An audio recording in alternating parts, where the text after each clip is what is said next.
Jangan-jangan sholat, lisan kita masih kotor kepada orang lain. Tangan kita masih belum bagus. Mata kita masih salah lihat. Apa fungsinya mata? Halo? Tuh. Melihat yang baik.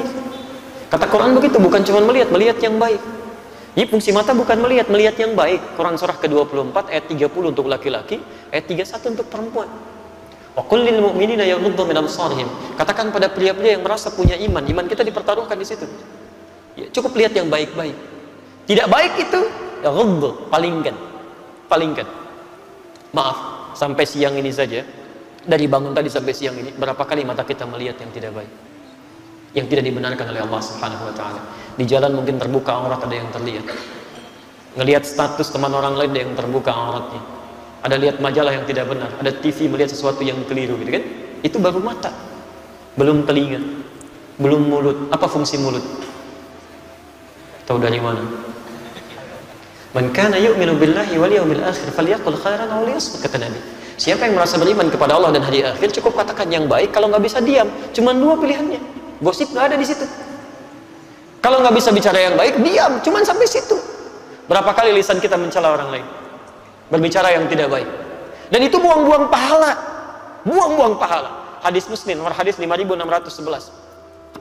Ya, kata Nabi, ya'ti yaumal qiyamati bi salatin. Ada seorang datang di hari kiamat dengan pahala salatnya banyak, wasyamin, puasanya banyak, wa zakatin, zakatnya tidak tertunda, wa ya'ti qad syatama hadza, cuman sayang suka mencela si fulan, wa qadhafa hadza, menuduh si fulan, wa daraba hadza, berselisih dengan si fulan, wa akala mala hadza, mengambil hak orang lain tanpa dibenarkan, wa safaka dama hadza, ada yang menumpahkan darah dan menyebutkan nama Allah di dalamnya, dan salah dia.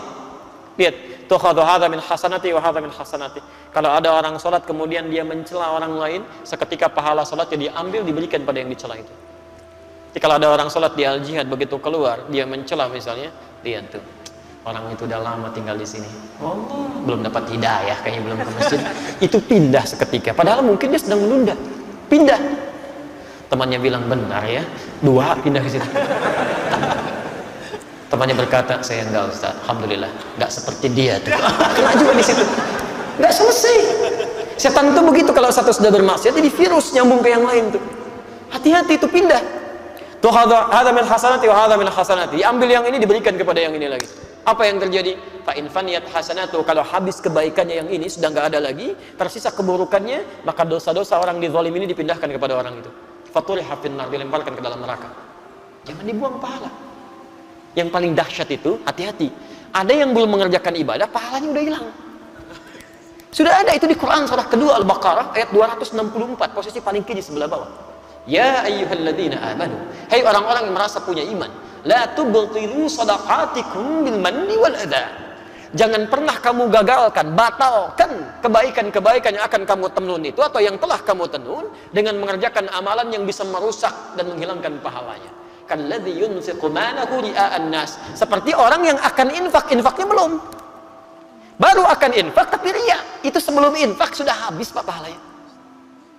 Tadi saya begitu mendarat, masya Allah, haru, lihat nih ada orang-orang mau umrah, keluarganya ngantar kan sambil dadahkan tangan, insya Allah kita berdoa, ya Allah berikan keberkahan di umrahnya, sabarkan keluarganya, masya Allah. Tapi saya baru tiba dari Saudi. Sekarang tidak sedikit orang-orang yang masya Allah dalam ibadahnya sudah keliru Pak. Sekarang mau tawaf saja sudah live.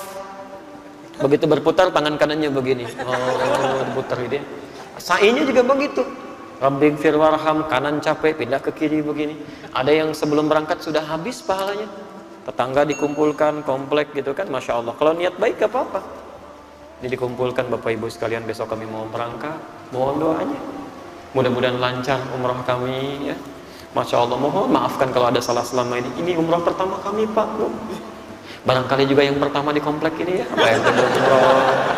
PRW belum umroh ya. Kami doakan nyampe sana, semoga yang lainnya bisa ikut umroh juga seperti kami sekarang. Itu belum dikerjakan, habis Pak.